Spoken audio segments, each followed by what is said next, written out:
আসসালামু আলাইকুম ৰহমতুল্লাহ বৰকাতুহ। আজি 29 নৱেম্বৰ আমাৰ বাঘপুৰী গাঁৱত অৰ্থাৎ 1 নম্বৰ বাঘপুৰী মছজিদ প্ৰাংগণত প্ৰত্যেক বছৰৰ দৰে এই বছৰো এটা বৃহৎ জলসাৰ আয়োজন কৰা হৈছে। সেই জলসাত আমাৰ পশ্চিমবংগৰ পৰা হজৰত আল্লামা মাওলানা মুফতি নুৰুল ইসলাম আৰেফিন ৰেজভি ও আজহাৰি সাহেব কোৰআন ও সুন্নাৰ ওপৰত বক্তব্য ৰাখিব। তেওঁৰ লগত আৰু এজন বক্তা হিচাপে বক্তব্য ৰাখিব। তেওঁ হ'ল হজৰত মাওলানা আব্দুল বাতিন আনসাৰী। তেওঁ মেঘালয় নিবাসী।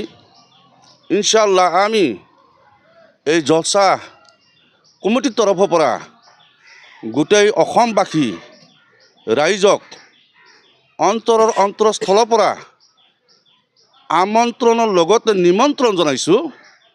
সকলোৱে আহি অসীম সৱাবৰ ভাগী হ'ব বুলি আমি আশা ৰাখিলোঁ আৰু আপোনালোকৰ দোৱা পৰামৰ্শ লৈ এই জলসা যাতে সুপৰিকল্পিতভাৱে সমাধা কৰিব পাৰোঁ, সকলোৱে দোৱা কৰিব।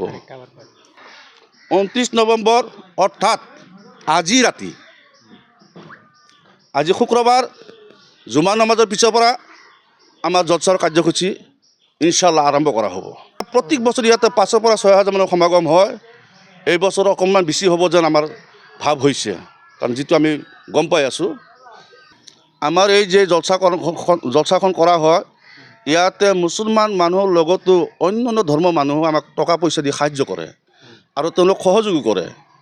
এই জলসাত এনেকুৱা এটা বাৰ্তা যায়, মদ ভাং জুৱা ড্ৰাগছ ইত্যাদিৰ বিপক্ষে আমি তীব্ৰ নিন্দা জনাই যি পদক্ষেপ ল'ব লাগে সেই পদক্ষেপৰ বিষয়ে ইয়াত আলোচনা কৰা হয়। বাল্য বিবাহ, লগতে নাবালক শ্ৰমিক, এইবিলাকৰ বিষয়ে ইয়াত বৃহৎভাৱে আলোচনা কৰা হয়। সেই মাধ্যমেদি ইয়াতে কোনো যদিও ইছলাম ধৰ্মৰ আলোচনা কৰা হয়, কোনো ধৰ্মক টাৰ্গেট কৰা নহয়। আমাৰ ধৰ্মৰ কথা ইয়াতে কোৱা হয়, কিন্তু বেলেগ ধৰ্মত ইয়াতে কোনো ধৰণৰ বাধা বা নিষেধ আৰোপ কৰা নাই। সকলো ইয়াতে আহিব পাৰিব, শুনিব পাৰিব ইনশাআল্লাহ।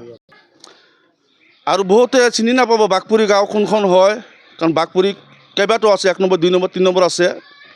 আমাৰ মংগলদৈ খাপিতে বাছ ষ্টেচন পাৰ হৈ কেঞ্চাৰ হস্পিটেলৰ ওচৰেদি আহি মাত্ৰ 1/2 কিলোমিটাৰ, কেঞ্চাৰ হস্পিটেল বা চিভিল হস্পিটেল পোৱাৰ আগতে যিটো ৰাস্তা হাতীপুতা বুলি কয়, সেই ৰাস্তাদি সোমাই আহিলে আমাৰ জলসাৰ জাগাখন পোৱা যাব ইনশাআল্লাহ। নিশ্চয় ইয়াতে নিয়াজৰ ব্যৱস্থা কৰা হৈছে ইনশাআল্লাহ। নিয়াজটো আমি সৰ্বশেষত আখিৰ দোৱাৰ পিছতহে বিতৰণ কৰা হ'ব।